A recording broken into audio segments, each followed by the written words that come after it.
Bonjour, bienvenue dans ce nouveau tuto vidéo. Suite à mon post sur forum de photos Port de Toulon au couchant, où je vous ai présenté une nouvelle photo, donc vous avez été assez nombreux à me demander comment j'avais pu la réaliser. Donc c'est ce que je vais vous montrer aujourd'hui dans ce tutoriel vidéo. Deux outils sous Lightroom très importants, le filtre dégradé et le filtre radial. Vous allez voir qu'à l'aide de ces deux outils, on peut facilement obtenir ce résultat sans trop se compliquer la vie. Nous voici donc dans Lightroom 5. Voici la photo que nous allons traiter. Alors cette photo a été faite sur le port de Toulon. C'est une prise de vue braquettée qui a été faite en trois expositions. Voilà, parce que je comptais en faire un HDR au départ, hein, qui d'ailleurs a été fait. Voilà, ça a été traité sous Photomatix, la version Pro. C'est un petit peu long à charger parce que le fichier est énorme. Mais vous allez voir qu'avec la technique que je vais vous expliquer aujourd'hui, on va quasiment arriver à ce même résultat. Donc là voilà du HDR. Alors, je vais prendre la photo qui correspond à ma meilleure exposition. Donc là, c'est vraiment très sombre. Là, ça reste encore sombre. Donc ici, j'ai une photo faite au 14 mm au Samyang sur un Canon 5D2. Je suis à 200 ISO, un 200e et f8. Alors f8 n'apparaît pas ici puisque le Samyang est un objectif manuel et il ne renvoie pas les informations. Donc là, la photo est moyennement exposée. Donc on a un avant-plan qui est correctement clair, hein. Il y a un petit peu de quelques ombres bouchées, des choses comme ça, et j'ai un petit peu de détails dans le ciel sans trop avoir cramé l'image. Donc on va partir sur cette photo. On va déjà la développer tout simplement. Alors, la balance des blancs, je vais la laisser telle qu'elle était réglée sur le boîtier, c'est-à-dire en automatique. Voilà, je ne me pose pas de questions sur la balance des blancs pour le moment. L'exposition, ma photo est bien exposée, donc là pour le moment je ne vais pas faire de correction. Le contraste, on va en revenir plus tard. On va s'occuper, dans le développement d'une photo, sous Lightroom, on va principalement s'occuper ici des hautes lumières, des ombres, des blancs et des noirs. Alors, les hautes lumières. Je déplace totalement mon curseur pour enlever toutes les hautes lumières sur la photo. Vous pouvez voir immédiatement la différence. Voilà. On récupère déjà énormément de détails dans le ciel. Non, bien entendu, j'ai shooté en rang 1, je ne le précise pas. Les ombres. Je vais éclaircir les ombres. Vous voyez ici, là, sous le bateau, j'avais des zones bouchées un petit peu de partout, là, devant. Donc, pas avoir peur, voilà, je vais monter à plus 80. Vous voyez, j'éclaircis bien ma photo. En fait, ça, c'est c'est comme si on faisait un petit peu un pseudo HDR, hein, en enlevant les hautes lumières et en débouchant les ombres. Je récupère pas mal d'informations dans ma photo. Vous pouvez voir ici, si je remets les ombres à zéro, on en est là. Donc j'ouvre mes ombres, voilà, je vais mettre à peu près plus 80, quelque chose comme ça. Donc je gagne en détail sur mon image. Je vais régler les blancs et les noirs. Alors les blancs, je vais descendre un petit peu, parce que ça brille quand même. Bon, on va se mettre quelque chose comme ça. Et les noirs, on va les rendre un tout petit peu plus noirs. Voilà. Alors, ne pas confondre déboucher les ombres et rendre les noirs plus noirs, hein, c'est quand même deux choses différentes, hein. Ici, là, c'est vraiment ça, c'est de la luminosité, ça, c'est de la couleur, hein. Donc voilà, les noirs, on va rester dans une valeur proche, à peu près comme ça. Quand vous avez fait ces réglages, vous allez revenir un petit peu sur le contraste. Voilà, on va en mettre un petit peu, voilà, quelque chose comme ça. Voilà, pour contraster un petit peu notre image, pour avoir quand même une jolie photo à la base. Donc vous voyez déjà que là, on gagne quand même, hein, on a déjà une photo qui est quand même beaucoup plus jolie qu'à l'origine. Ensuite, on va continuer ici, on va donner un petit peu plus de clarté à la photo, pas trop, faut rester, ne partez pas dans des choses comme ça. Voilà. Jouer finement sur les curseurs. On va faire vibrer un petit peu les couleurs, voilà, quelque chose comme ça, et on sature très légèrement. Et on récupère déjà un petit peu des informations là dans cette zone sur le soleil couchant. Donc on voit qu'on a des rouges, des zones, des oranges. Hein, ce qui va être le but de la photo, c'est de faire ressortir le coucher de soleil. Pour faire ressortir le coucher de soleil, il va falloir saturer les couleurs. Saturer les couleurs, bien entendu, du coucher de soleil. Alors, le coucher de soleil, c'est du rouge, de l'orange et du jaune. Donc, même si pour le moment ici, il n'y a quasiment pas ces couleurs sur la photo, on va quand même monter ces trois couleurs à environ voilà, plus 30. Voilà. Pas partir dans des valeurs extrêmes non plus. Et vous voyez que déjà ici, voilà, si je déconnecte le panneau, vous voyez qu'on récupère un petit peu de ces couleurs là.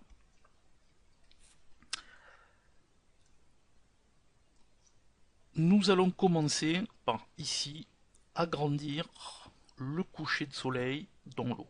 Voilà. Là il y a un petit reflet mais il n'y en a pas assez à mon goût, donc pour ça on va utiliser le filtre radial.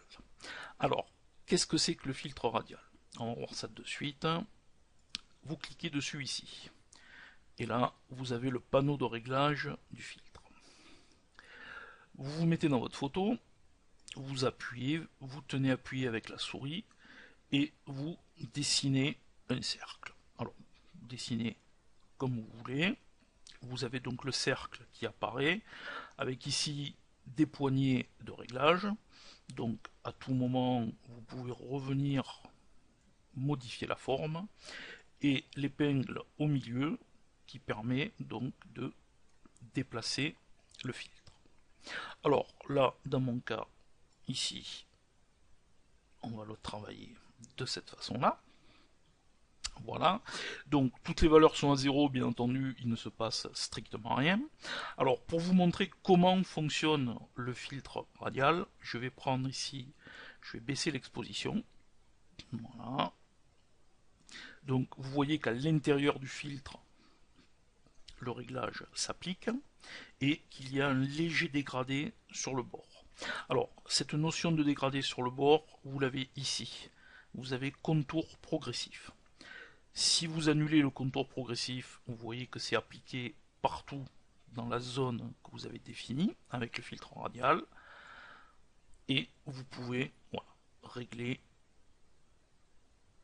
le masquage, hein, la zone de contour progressif. Donc là, je vais me mettre à peu près au milieu. Je vais remettre ici mon exposition à 0. Et donc, je vais ici modifier la balance des blancs, hein, pour faire ressortir les couleurs. Température.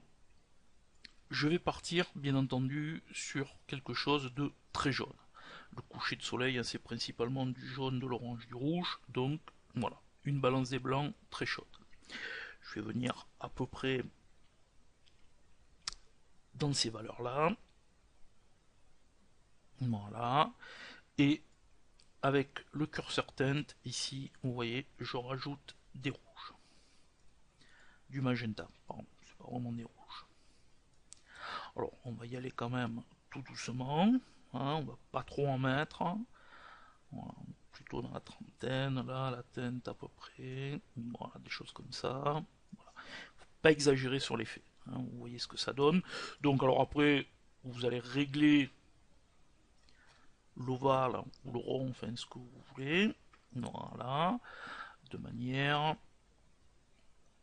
à ce qu'on ait ici un joli relief. Alors on va accentuer un tout petit peu, je vais baisser un tout petit peu mon exposition. Vous voyez, le fait de baisser un petit peu l'exposition, là ça noircit un petit peu la photo, c'est pas mal. Et je vais baisser les hautes lumières, pareil, un petit peu, voilà, pour avoir un joli rendu. Voilà, donc vous allez travailler ici hein, dans votre filtre de manière à faire ressortir les couleurs. Alors bien entendu ces couleurs elles sont c'est pas des couleurs artificielles, c'est des couleurs qui sont bien présentes dans le fichier RAW. Si vous essayez de faire la même chose sur une photo qui a été prise à 1h de l'après-midi, vous n'arriverez pas à faire ressortir des teintes rouges, oranges comme ça, ou alors vous êtes sur la planète Mars. Voilà, quand vous avez fait ce petit réglage, vous cliquez ici sur terminer. Voilà. Donc là déjà, vous voyez, c'est pas mal. On a le petit coucher de soleil, le petit reflet dans l'eau. Ça fonctionne. On va passer maintenant au filtre gradué. Alors, le filtre gradué, ça marche à peu près de la même façon, il n'y a que la forme qui change. Vous cliquez ici sur filtre gradué. Vous venez ici dans la photo, vous appuyez, vous tenez appuyé et vous tirez vers le bas. Alors pareil, je vais vous expliquer comment ce filtre fonctionne.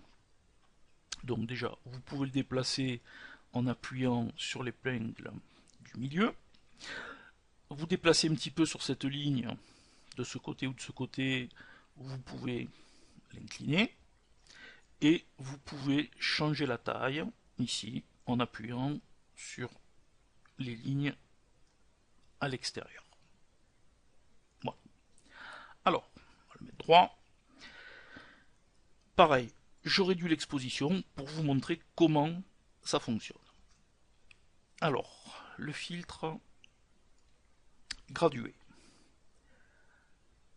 Toute cette zone ici, en haut de la ligne, vous appliquez 100% des réglages que vous avez mis dans le panneau. Dans la zone contenue entre les deux lignes ici, c'est la zone de dégradé.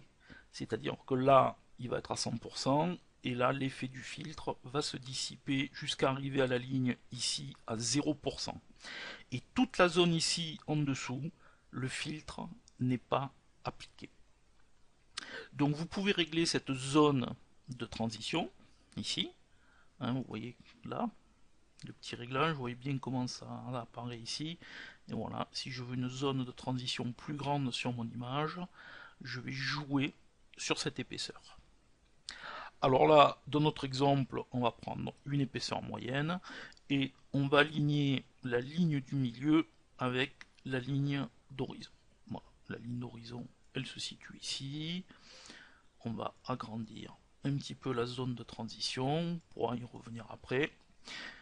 Et on va travailler donc sur notre effet. Alors, je remets mon exposition ici à 0, je n'en ai pas besoin.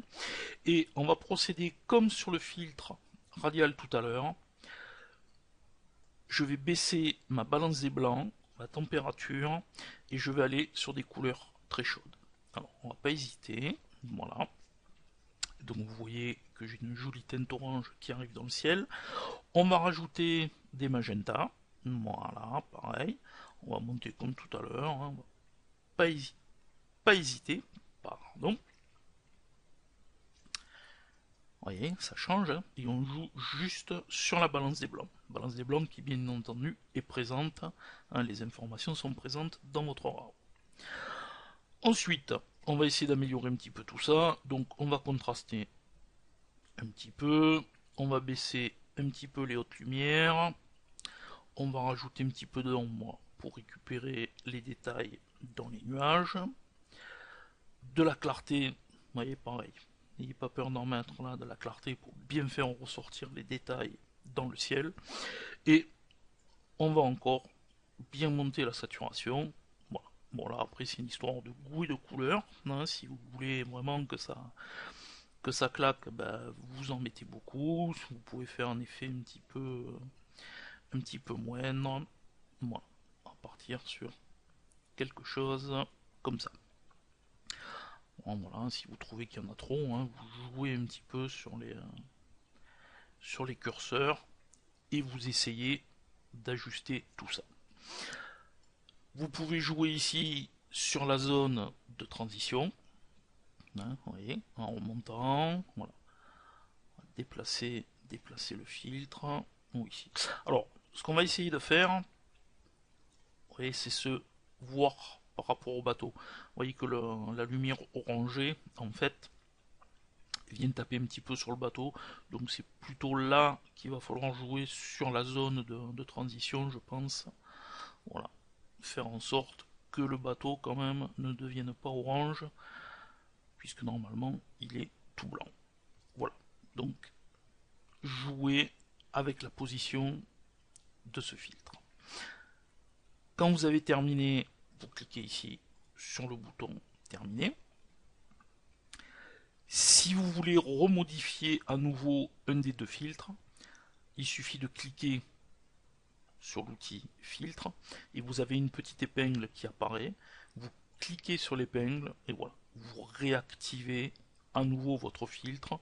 Et bien entendu, bon, vous pouvez modifier, revenir un petit peu sur les réglages, mettre un tout petit peu de clarté là, dans ce filtre radial là, pour récupérer un petit peu de l'information ici.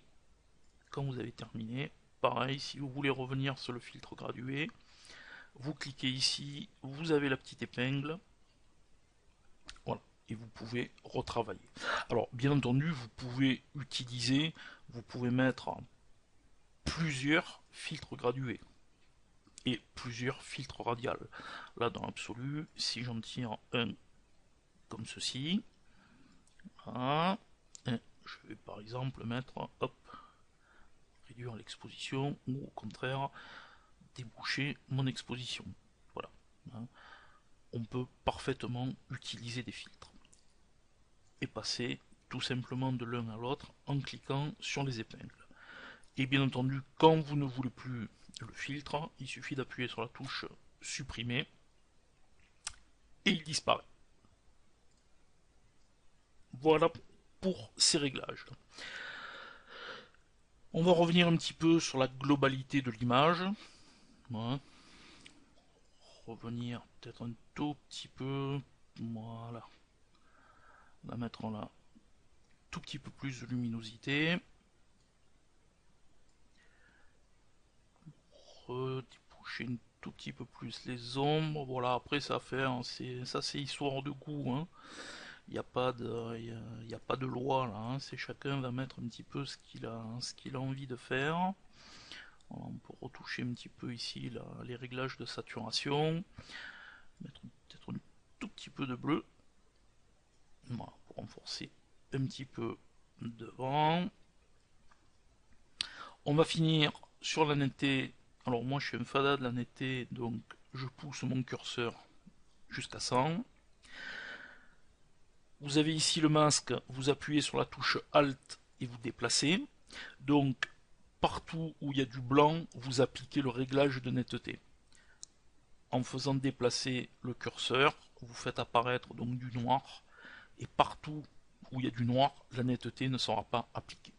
Voilà. Donc là en fait je vais faire juste un masque pour qu'on applique la netteté uniquement sur les contours. Voilà. Ça permet de faire claquer un petit peu plus l'image. Je vais zoomer sur une zone noire, là par exemple le hublot du bateau, et je m'aperçois qu'il y a un petit bruit, malgré que la photo soit 200 ISO, il y a un petit bruit numérique qui est apparu suite à tous les réglages qu'on a fait. Donc on va prendre un petit peu la réduction du bruit, voilà, on va en mettre un tout petit peu, pas beaucoup. Si vous mettez trop de réduction du bruit, après ça va lisser, voilà, ça lisse votre image et vous allez perdre en fait énormément en détail. Donc en fait là, voilà, je pense qu'une valeur comme 30, 40, c'est tout à fait acceptable. Donc là, on a une image sympathique. Je vais la recadrer en 16 neuvième. Alors, vous avez ici l'outil donc recadrage, la ligne aspect. Faites attention à ce que votre cadenas soit toujours verrouillé. Si le cadenas est verrouillé, vous pouvez travailler, vous allez toujours garder les proportions de l'image. Si le cadenas est déverrouillé, en fait, vous allez pouvoir faire des recadrages totalement bizarres. Voilà. Donc, la meilleure des choses, c'est de bloquer ici le cadenas. Donc là, on va remettre ça tel quel. Le cadenas verrouillé, je passe en 16 neuvième et je vais garder que la partie qui m'intéresse de l'image. L'avant-plan là, c'est pas très intéressant, donc surtout le ciel. 16 neuvième, je double-clique et voilà, j'ai la photo. Dernier petits ajustements, hein, parce que des fois en recadrage ça peut paraître un petit peu plus clair ou ainsi de suite. Donc peut-être que finalement mon exposition, voilà, j'avais peut-être pas besoin d'en remonter autant. Voilà. Après c'est en fonction de ce que vous aimez ou pas. Voilà, donc j'espère avoir réussi à vous présenter donc les deux outils dans Lightroom, le filtre gradué et le filtre radial, qui nous ont permis de passer d'une image comme ceci à ça à l'origine. Hop, mauvaise manip, voilà, elle arrive, c'était long à charger. Donc voilà notre fichier RAW d'origine qui contenait malgré tout pas mal d'informations. Et avec ces filtres et en jouant uniquement sur les températures, la balance des blancs, hein, tout simplement, sur les températures et la saturation des couleurs, d'avoir une photo comme ceci, bon, un petit peu irréelle bien entendu, mais qui a quand même son charme. Voilà, en vous remerciant.